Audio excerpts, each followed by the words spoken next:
Regardez maintenant ce chiffre étourdissant.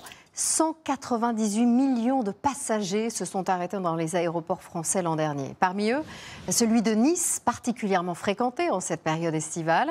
C'est là que nous avons décidé de passer 24 heures cette semaine. Annie Bazard, Philippe Véron et Pierre Boivin n'ont pas chômé.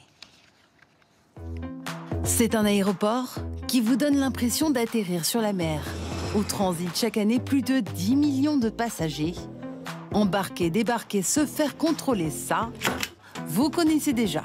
Mais qui sont les 8000 personnes qui travaillent cet été dans l'ombre du 3e aéroport de France? En ce samedi d'été, 60 000 passagers sont attendus dans ces terminaux. Ils ne le savent pas, mais ils sont tous filmés.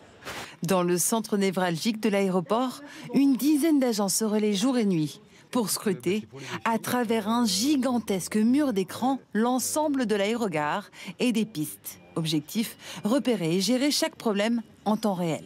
Vous êtes au courant de tout ce qui se passe dans l'aéroport, c'est ça? On peut dire ça, oui. En fait, on a les PC qui sont représentés ici, avec des entités, en fait... Il y a une alarme Ouais. Non, en fait, c'est des alarmes visuelles pour nous permettre de nous alerter quand on est sur les écrans. Hop, ça nous permet de jeter un coup d'œil en fait, directement sur le mur d'image. Au final, rien à signaler, si ce n'est cette marque jaune qui se déplace sur l'écran de contrôle, la voiture de Raoul, le monsieur sécurité des pistes. Pour les inspections de piste, généralement, on les fait à sens inverse du sens d'atterrissage et décollage des avions pour pouvoir être face au danger, en fait. Depuis 5 ans, il quadrille 3 fois par jour ces 4 km² de terrain pour nettoyer, si besoin, les zones fréquentées par les avions. Le gros risque qu'on va avoir, ça va être surtout les débris qu'on va trouver en piste. Il peut y avoir des pièces de métal, ce genre de choses qui pourraient être ingérées dans un moteur, ce qui pourrait le casser. On a eu des sangliers, on voit pas mal de serpents, d'oiseaux. Après, ici, on est très proche de la mer sur Nice, donc des fois, on retrouve des choses qui ont rien à voir ici, des matelas pneumatiques, des bateaux gonflables, ce genre de choses. Chaque jour, un peu plus de 250 avions atterrissent ou décollent de cet aéroport. Un balai incessant d'aéronefs de toutes les tailles et toutes les nationalités, chorégraphié depuis le dernier étage de cette tour de contrôle. Tout ce que vous voyez équipé d'étiquettes vertes, c'est des avions à l'arrivée, et en rouge, les avions au départ. On pose un avion toutes les 112 secondes, c'est notre objectif. On peut difficilement faire moins, parce que si on met moins d'espace que ça entre deux avions, le premier avion qui se sera posé sur la piste n'aura peut-être pas le temps de la dégager avant que le deuxième soit autorisé. Ici, le silence et la concentration des contrôleurs aériens contrastent de loin, très loin, avec l'effervescence des terminaux.